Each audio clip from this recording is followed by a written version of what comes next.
Hi guys, welcome back with me again in this channel. On today's tutorial, I'm going to show you how you can pin emojis on TikTok videos. So here I've already opened the TikTok apps and I'm going to start by clicking on a plus icon.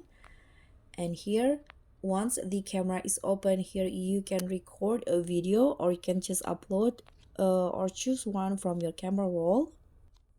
For example, I'm going to just select from my camera roll in here a video.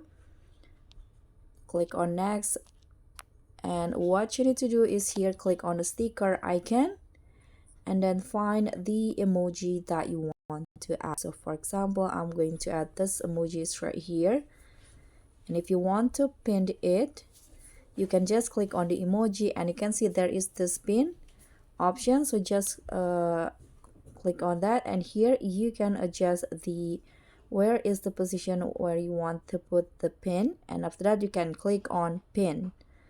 It will load and your emoji will be pinned in seconds.